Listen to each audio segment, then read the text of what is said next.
सहतौते कल लिखाया था, उसका सहतौते अर्थ उसका सह मतलब वह, तौ मतलब वे दोनों, ते मतलब वे लोग यानी वे सब भी कहते हैं। तो वह जैसे ही हम कहेंगे तो यह कौन सा पुरुष हो जाएगा? पुरुष, प्रथम पुरुष। शाबाश, वह हो गया प्रथम पुरुष। मैं कहूँगा तो उत्तम पुरुष यानी अहम। त्वम कह दूंगा तो मध्यम पुरुष, और सह कहूँगा तो प्रथम पुरुष। तो बोलने वाला है उत्तम पुरुष, सुनने वाला हुआ और जिसके बारे में कुछ कह दे प्रथम पुरुष। क्लियर हो गया? तो एक आदमी की चर्चा होगी तो उसे हम जैसे सह कह देंगे, दो आदमी की चर्चा होगी तो तौ, और एक से मतलब दो से ज़्यादा तो ते। तीन वचन होते हैं ना संस्कृत में, एक वचन, द्विवचन और बहुवचन। तो बहुवचन मतलब दो से अधिक, बहुवचन मतलब दो से अधिक। तो सह तौ ते, सह तौ ते, तो सह आ गया तो वो पुल्लिंग के लिए है। सह तौ ते किसके लिए है? पुल्लिंग के लिए। लेकिन अगर स्त्रीलिंग के लिए होगा तो साते ता, साते ता। अगर दो लड़कियां हैं और उनकी हम चर्चा कर रहे हैं तो कहेंगे ते। क्या कहेंगे? ते। तो कहेंगे ते पठन, ये क्या होगा? पठती पठता, पठती पठता पठंती।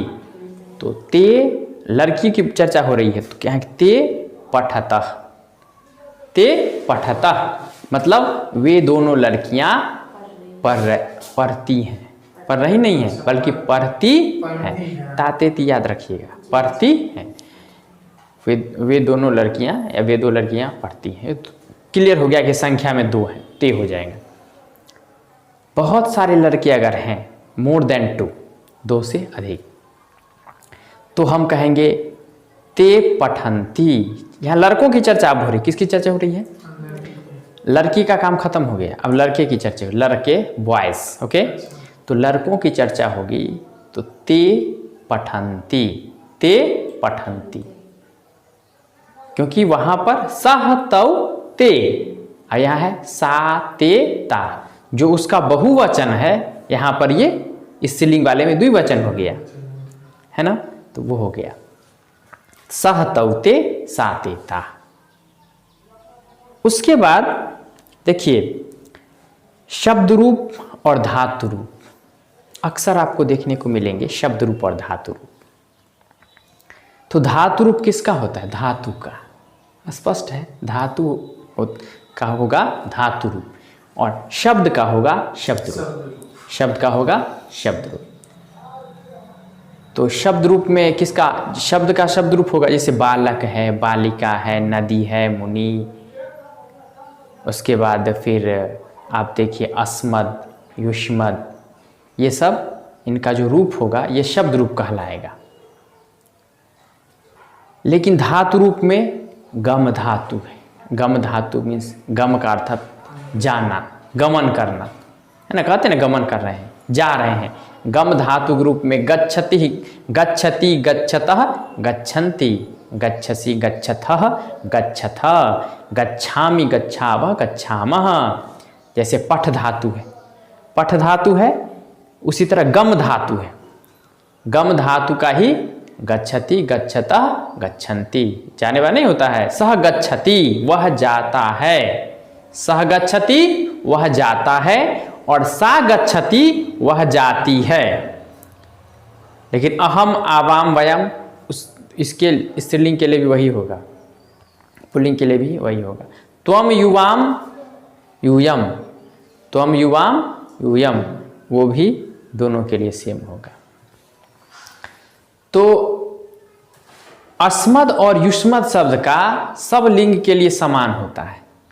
स्त्रीलिंग के लिए भी वही होगा, अहम, आवाम, वयम, और पुल्लिंग के लिए भी होगा अहम, आवाम, वयम। और युष्मद, युष्मद का रूप क्या है? जैसे शब्द रूप कहते हैं ना, बालक का बालक, बालको बालक, बालकम बालको बालकान बालकेन बालकाभ्याम बालक ही कहते हैं हम लोग। तो युष्मद का जो रूप होगा वो होगा त्वम युवाम यूयम, त्वम युवाम यूयम। तो वो युष्मद का हो गया। और वो हो गया अहम आवाम वयम हुआ अस्मद का। किसका हुआ? अस्मद का। आप देखेंगे बुक में वो सारा रहेगा, उसमें अस्माकम माने हमारा, अस्माकम मतलब हमारा हो जाएगा। तो इसी तरह से धातु रूप किसका होगा? धातु का। जैसे आपसे ये पूछेगा पठ धातु का रूप, क्योंकि पठ धातु है तो उसका रूप होगा ना पठ का। लेकिन बालक धातु का रूप नहीं कहेगा, आपसे कहेगा बालक शब्द का रूप, नदी शब्द का रूप, कवि शब्द का रूप, साधु शब्द का रूप। ये याद रखना है। तो ये धातु रूप अलग है, शब्द रूप अलग है। धातु से ही क्रिया बनती है। जैसे है ना, धातु क्या है? मूल रूप है। क्रिया का क्या है? मूल रूप। मूल माने उस मतलब समझे कि शुरुआती अवस्था है कि नहीं। कोई बीज से ही ना पौधा बनता है, तो बीज है मूल रूप। हम मिट्टी में बीज को रख देते हैं, मिट्टी से फिर पानी वगैरह नमी वगैरह पा करके क्या होता है? फूटता है, पेड़ बन जाता है ना। तो वही है कि धातु से ही क्रिया बनती है। धातु से क्या बनती है? क्रिया बनती है। तो क्रिया का मूल रूप है धातु। पठ धातु, पठ माने पढ़ना, गम माने जाना। दृश्य, दृश्य धातु है दृश्य, दृश्य धातु मीन्स देखना। हस, हस धातु से हंसना। उसके बाद अस्था होता है मतलब ठहरना। इसी प्रकार बहुत से धातु हैं और उनका रूप है धातु। और शब्द रूप भी बहुत सारे शब्द हैं। आपको कभी कभी ये भी आएगा, मैंने कहा था अव्यय के बारे में, अव्यय के बारे में चर्चा हुई थी। अव्यय जिसका व्यय ना हो, यानी जिसका रूप नहीं बदले, उससे हम अव्यय कहते हैं। जैसे न हो गया, च हो गया, अथवा हो गया, है ना, ये सब अव्यय है। कहीं भी रहेगा तो इसका रूप वही रहेगा। च है तो च ही रहेगा लिखा हुआ। लेकिन ये बालक शब्द का रूप कहते हैं तो ये सब परिवर्तन योग्य है, क्योंकि कहीं बालक भी हो जाएगा, कहीं बालकस्य भी हो जाएगा, है ना, कहीं बालके भी हो जाएगा। तो रूप बदल रहा है ना इसका, लेकिन च का रूप नहीं बदलेगा। समझ गए? तो जिसका रूप नहीं बदले वही अव्यय है। बहुत सारे अव्यय आपको मिलेंगे संस्कृत में, आप देखेंगे बहुत का रूप बदलेगा। उसके बाद देखिए कितने उसमें वचन होते हैं। 3 वचन होते हैं, एक वचन, द्विवचन, बहुवचन। कितने लिंग होते हैं? 3 लिंग होते हैं। 3 लिंग में पुल्लिंग और नपुंसकलिंग, 3 लिंग होते हैं। हिंदी में थोड़ा स्पष्ट, थोड़ा इजी पड़ जाता है, क्योंकि या तो पुल्लिंग होगा नहीं तो स्त्रीलिंग होगा। लेकिन संस्कृत में तीसरा भी हो जाता है नपुंसकलिंग, तो वहाँ पे थोड़ा सा ये असुविधा हो जाती है। लेकिन अभ्यास जब कीजिएगा, जब देखिएगा ना, तो हो जाएगा, वो ज़्यादा दिक्कत की बात नहीं है। अब शब्द जो है, जैसे हम कहते हैं, अब देखिए बहुत अच्छा आता है संज्ञा। संज्ञा से हम बच नहीं सकते, सर्वनाम से बच नहीं सकते हैं, विशेषण से बच नहीं सकते हैं, क्रिया विशेषण वगैरह से बच नहीं सकते हैं। हिंदी में भी है, संस्कृत में भी है। अब संज्ञा देखिए, संज्ञा को समझने में क्या है, बहुत सिंपल वे में समझिए। आप जो चीज़ देख रहे हैं, आपके आसपास जो भी चीज़ है जिसे आप देख रहे हैं, वो सब संज्ञा है। अब बताइए, मैं दिख रहा हूँ ना, तो मैं क्या हूँ? संज्ञा। यानी मैं आदित्य कुमार आर्य, संज्ञा है। उसके बदले यूज हो गया मैं, तो मैं तो सर्वनाम हो गया कि मेरे बदला यूज हो गया। यानी आदित्य कुमार आर्य के लिए आपने मैं यूज किया, मैंने खुद इसने किया, मैं, आपने आप यूज कर दिया, तो आपने आप यूज कर दिया, तो फिर वो सर्वनाम हो गया। ये कमरा, कमरा आप देख रहे हैं, कमरा क्या है? संज्ञा है। ये बोर्ड क्या है? संज्ञा है। कैमरा क्या है? संज्ञा है। हेडफोन क्या है? संज्ञा है। हेडसेट क्या है? संज्ञा है। आप आंख से जो देख रहे हैं वो सब क्या है? संज्ञा है। Any doubt? You have many examples. आपके पास बहुत सारे उदाहरण हैं संज्ञा के, हो गए ना बहुत सारे उदाहरण। कुछ चीजें ऐसी हैं जो दिखती नहीं है लेकिन महसूस होती हैं, जैसे हवा। हवा भी संज्ञा है, उसे हम आंख से देख नहीं पाते, महसूस कर सकते हैं। तो कहा जाता है संज्ञा की परिभाषा में कि संज्ञा किसी चीज़ के नाम को संज्ञा कहते हैं। वस्तु, व्यक्ति, हाँ, वस्तु कहते हैं, व्यक्ति कहते हैं। तो जो आंख से देख रहे हैं या तो वस्तुओं को देखते हैं तो व्यक्ति को देखते हैं, है कि नहीं? तो ये सब तो हो गया। इतने सारे एग्जाम्पल हैं ना, जो इसी से बहुत सारा काम आपका हो जाएगा। अब जो नहीं, भाव के नाम पर संज्ञा कहते हैं। बुढ़ापा, मिठास, सच्चाई, ईमानदारी, ये सब भाव है। और इन भावों के नाम को भी क्या कहते हैं? संज्ञा कहते हैं। तो भाव के नाम को भी संज्ञा कहेंगे। पानी, दूध, ही सब तो सब जान ही रहे हैं आप लोग, सब संज्ञा क्यों, सबको देख रहे हैं तो इसमें पूछने की जरूरत है नहीं। चांद, तारे, सब क्या है? संज्ञा है। पेड़ पौधे, सड़क, गाड़ी, बंगला, ये सब क्या है? संज्ञा है। तब क्या क्या उतना उसमें विशेष बताना, आप लोग होशियार खुद हैं। संस्कृत में जो संज्ञा है, तो संज्ञा के रूप आपने देख लिया। बालक एक संज्ञा है, बालिका संज्ञा है, नदी, लता सब संज्ञा है, कवि, साधु सब संज्ञा है, और इनका रूप होता है। ठीक है, तो इनका रूप आपने देख लिया। उसके बाद सबका लिंग भी निर्धारित है, स्त्रीलिंग है कि पुल्लिंग है। जैसे अब क्या है कि कभी कभी होता है, बांटा गया है कि अब कहिए कि बालक शब्द का रूप याद कर लिया हमने, बहुत सारा मेहनत लग गया। अब हम इतनी सारी चीज़ें हैं, सबका रूप याद करना कितना कठिन होगा। तो इसमें सुविधा के लिए क्या किया गया कि बांटा गया कि जो बालक का रूप होगा वही छात्र का रूप होगा। बालक के समान ही छात्र का रूप चलेगा, और बालिका के समान ही लता शब्द का रूप होगा। सिमिलैरिटी होगी। जैसे हम कहते हैं बालकः बालको बालका, तो कहेंगे छात्रः छात्रौ छात्रा। समझ गया? सेम हो गया कि नहीं? उसी पैटर्न पर हुआ कि नहीं हुआ? उसी प्रकार बालिका, बालिका का है ना रूप, उसी तरह लता का भी रूप होगा। मुनि का, मुनि, मुनि का जो इसी तरह, फिर आपको नदी। तो इसमें कुछ कुछ आपको समझ में आ रहा होगा। जैसे मैं कह रहा हूं बालक, बालक की समाप्ति कहाँ से हुई? समाप्ति में क्या है? क है ना अंत में, बालक के अंत में क्या है? क है। छात्र के अंत में त्र है, लास्ट उसका जो होगा वो अ से होगा। जैसे बालक में क हलंत प्लस अ, छात्र में त्र हलंत अ कर सकते हैं। एक एग्जाम्पल में दे रहा हूं आपको समझने के लिए।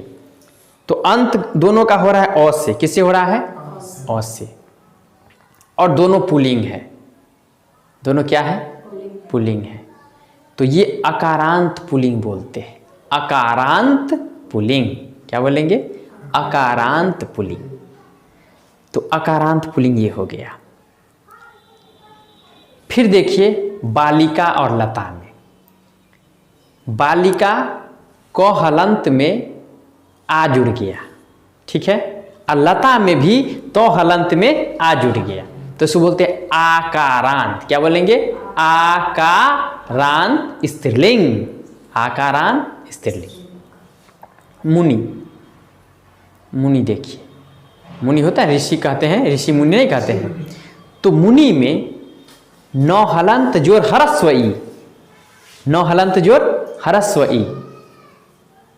तो ये हुआ इकारांत पुल्लिंग, स्त्रीलिंग नहीं, इकारांत पुल्लिंग। ठीक है, तो जो भी इकारांत पुल्लिंग होंगे उनका रूप मुनि शब्द के रूप के अनुसार ही चलेगा। ठीक है, हम कहते हैं लड़कों में बालकेषु, बालकेषु कहते हैं ना, लड़कों में बालकेषु, आपने याद किया होगा। लेकिन लड़कियों में बालिकासु हो जाएगा। केसु नहीं होगा, बालिकासु, बालिकासु हो जाएगा। बालिकासु, इसमें दंत स है, बालिकासु में दंत स है, और बालकेषु में मूर्धन्य स है। मूर्धा के यूज से बोला जाएगा और दंत के यूज से बोला जाएगा दंत स। नाम है उसी तरह, दांत की सहायता से बोला गया तो दंत स, और मूर्धा की सहायता से बोला गया तो मूर्धन्य स। तालु की सहायता से बोला गया तो तालव्य श। जैसे देखिए, मैं बोलूँगा श, ये तालव्य श हो गया। और समय, ये समय जो बोल रहा हूँ मैं, ये दंत स हो गया। और मूर्धा की सहायता से जैसे बालकेषु, भूषण, आभूषण, है ना, तो वो मूर्धन्य श हो गया। तो ये तीनों में हो गया। तो रूप बदल रहा है, अर्थ सेम है, लेकिन क्या है, उसका रूप चेंज्ड है। अकारांत पुल्लिंग जितने भी होंगे उन सब का एक जैसा रूप होगा। आकारांत स्त्रीलिंग जो भी, उनका एक जैसा रूप होगा। इसलिए सभी के रूप याद करने की आवश्यकता नहीं है। हमें सभी के रूप को याद करने की आवश्यकता नहीं है। तो रूप बदल रहे हैं, अर्थ उसी तरह से है, और सबका अपना पैटर्न है। हमें सभी शब्द याद करने की आवश्यकता नहीं है, सभी रूप को याद करने की आवश्यकता नहीं है। साधु, साधु जो है कहते हैं ना, उसमें ह्रस्व उकार है, साधु है ना। साधु, साधु में ह्रस्व उकार है अंत में, ध हलंत जो ह्रस्व उ, तो ये हुआ उकारांत पुल्लिंग। उकारांत पुल्लिंग, कोई दिक्कत नहीं ना है। इस तरह सबका रूप है। अस्मद शब्द का रूप है। फिर अहम आवाम वयम, माम आवाम अस्मान, मया आवाभ्याम अस्माभिः। जैसे अस्मद शब्द का रूप हो गया, फिर युष्मद का रूप हो गया, त्वम युवाम यूयम। इसी तरह से और भी है पूरे। उसके बाद एक होता है सर्व, सर्व मतलब सभी, उसका भी रूप है। और यह के लिए होता है, कह के लिए होता है जैसे किम, किम शब्द, किम का होगा रूप, किम शब्द का रूप, किम मीन्स कौन, है ना। उससे आया कह, कह कह देंगे, कह, कह मतलब कौन, कह मतलब कौन। ये पुल्लिंग के लिए हुआ, स्त्रीलिंग के लिए अलग है। कह बालकः, कौन लड़का, ऐसे। का बालिका, बालिका की बात होगी तो का हो जाएगा, है ना। तो और सबका तीनों रूप है। जैसे नपुंसक लिंग के लिए जो कौन होगा उसका के लिए अलग हो जाएगा, पुल्लिंग के लिए क हो गया, स्त्रीलिंग के लिए का हो गया। किस तरह से और भी हैं वो सब आप देख लीजिएगा। तो अव्यय समझ गए, जिसका रूप चेंज नहीं होगा, और जिसका रूप चेंज हो रहा है वो अव्यय नहीं है। कह वाला जो हम कह देंगे तो वो अव्यय नहीं है, क्योंकि उसका रूप क्या हो रहा है, चेंज हो रहा है। अव्यय की बात हुई। थोड़ा सा आता है, जैसे संधि में आती है, हम लोग संधि में थोड़ा थोड़ा जान लेंगे अभी रिवाइज टाइप से। संधि में, संधि क्या होता है, वर्णों के मेल से जो विकार पैदा होता है। चावल दाल के विकार से खिचड़ी बन जाती है, नहीं, खिचड़ी पक रही है, नहीं, स्त्रीलिंग है क्या, स्त्रीलिंग है ना। चलिए ठीक है, आप लोग कहते हैं तो मान लेते हैं, खिचड़ी चलिए बन जाती है ना। और दाल पुल्लिंग है कि स्त्रीलिंग है, नहीं बन रहा है, दाल बन रही है, दाल स्त्रीलिंग है ना। उसकी दाल नहीं गली। कहीं कहीं आप लोग सीरियल फिल्म वगैरह देखते होंगे तो उसमें होगा उसकी दाल नहीं गली। जब आप लोग सीरियल या फिल्म देखते हैं तो वर्ड को यूज़ मतलब नोट कीजिए कि आखिर क्या बोला जा रहा है, उससे काफ़ी चीज़ें आप सीख सकते हैं। पुराने हिंदी पुल्लिंग हो गया। हाँ, चावल पुलिंग। पुराने जो हिंदी वाले गीत हैं उसमें स्त्रीलिंग पुल्लिंग का ख्याल रखा गया है। नए में तो बहुत सारे का पता भी नहीं चलता है कि गा क्या रहा है, नहीं मतलब मुझे समझ में नहीं आता है। और नए ज़माने के, हाँ, जो नए ज़माने के स्टूडेंट्स हैं उन लोगों को पता चलता होगा। तो आदमी अगर गौर करे ना तो देखिए पुरानी फिल्मों के गीत देखिए, पुराने फिल्म देखिए तो आपको वो सीखने में आ जाएगा। अगर देखते हैं फिल्म तो न्यूज़ सुनिए तो पता चलता है। तो क्योंकि बिना अभ्यास का आप भूल जाएंगे, मैं भी भूल जाता हूँ। तो बात मैं कर रहा था संधि का। संधि हिंदी में भी है, संस्कृत में भी है। तो संधि में वर्णों के मेल से जो विकार पैदा होता है उसे संधि कहते हैं। जैसे विकार कैसे पैदा होता है, जैसे अ जोड़ अ मिल करके आ हो जाता है, नहीं, अ जोड़ अ मिल के आ हो जाता है। अ जोड़ आ मिल के भी आ होता है। फिर हम कहेंगे आ जोड़ अ, वो भी आ है। मतलब अ आ में किसी को पहले रखिए, किसी को बाद में रखिए, आ को जोड़िएगा तो भी आ होगा। समझ गया ना। तो ये एक हुआ नयन, ने जोड़ अन, नयन। ने में ए है, नौ हलंत जोड़ ए, नौ हलंत जोड़ ए, तो ए हुआ। अन, अन में शुरू में क्या है, अ है, ए जोड़ अ, क्या हुआ, नयन हो गया। ने जोड़ अन क्या हुआ, नयन हो गया। पो जोड़ अन, पो जोड़ अन, तो पो जोड़ अन यानी पवन होता है। वर्ण यहाँ पर है, अ आ इ ई को क्या बोलते हैं, वर्ण बोलते हैं ना। तो वर्ण आपस में मिल गए और एक नई चीज बन गई, है ना। तो वही है संधि, उसे कहते हैं संधि। तो संधि के भी प्रकार आप देखेंगे डिटेल में जब हम बताएंगे सारे चैप्टर्स को अलग अलग। तो संधि के भी प्रकार हैं, गुण संधि, अयादि संधि। तो यूज आप लोग करते आ रहे हैं। पावक का क्या होता है, पौ जोड़ अक, पावक, है कि नहीं। तो इस तरह से है। समास में थोड़ा क्या है, समास क्या है देखिए। समास है वो पदों का मेल उसमें होता है, पदों का मेल होता है और वो संक्षिप्त हो जाता है ना। जैसे शॉर्ट हो गया वो, जैसे हम कहते हैं चक्रपाणी, चक्रपाणी, चक्रपाणी, चक्रपाणी मतलब विष्णु। अब चक्रपाणी क्या, चक्र है पानी में जिसके, चक्र है पानी में जिसके, पानी देखिए टवर्गी न है, ह्रस्व ईकार है, चक्र जोड़ पानी, चक्र पाणी। चक्र है पानी में जिसके, तो पानी में से हाथ में चक्र किसके है, विष्णु के। तो ये चक्रपाणी, चक्रपाणी, ये विष्णु को चक्रपाणी कहा गया है। तो इतना डिटेल में हमने नहीं कहा कि जिसके हाथ में चक्र है, कितना कहना पड़ेगा, जिसके हाथ में चक्र है। हमने शॉर्ट में कह दिया चक्रपाणी, टाइम कम लगा, शॉर्ट में हो गया। तो ये समास हो गया, है ना। संक्षिप्तीकरण, शॉर्ट कर देना, समझ गए ना। तो पदों को छोटा कर दिया गया, तो ये समास हो गया। त्रिभुवन, त्रिभुज, ये सब क्या है, ये सब समास है।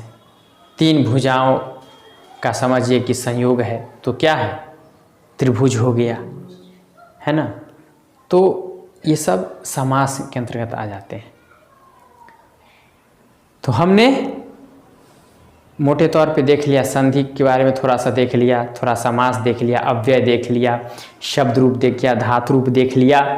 फिर शब्द रूप में हमने अकारांत, इकारांत, उकारांत ये सब देख लिया।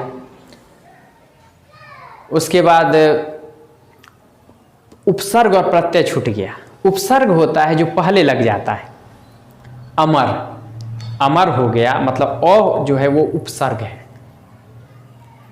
न्याय, अन्याय, तो न्याय में अ जुड़ गया तो अ है उपसर्ग, अ क्या है, उपसर्ग। तो उपसर्ग प्रत्यय का काम क्या होता है? उपसर्ग पहले ये समझ लेते हैं। उपसर्ग किसी भी शब्द के पहले लगेगा, ठीक है, पहले जुड़ेगा, ठीक है ना, और उस शब्द के अर्थ को प्रभावित करेगा, बदल देगा। जैसे हम लोग कहते हैं सौ समय, सौ समय, तो समय के पहले सौ लग गया, यानी समय के साथ। राम के आगे लग जाएगा राम हो जाएगा। नहीं, उसमें ऐसा होता है कि कुछ अर्थपूर्ण बनना चाहिए। अच्छा, अर्थपूर्ण बनना चाहिए। न्याय के पहले ओ लगा तो अन्याय हो गया। हम कुछ भी जोड़ देंगे तो नहीं ना होगा, उसका कुछ मीनिंग बनना चाहिए, कुछ मीनिंगफुल वर्ड बनना चाहिए। मीनिंगफुल वर्ड यानी जो जिसका कुछ अर्थ निकले वैसा बनना चाहिए। तो न्याय, तो वैसे अन्याय कह दिया हमने।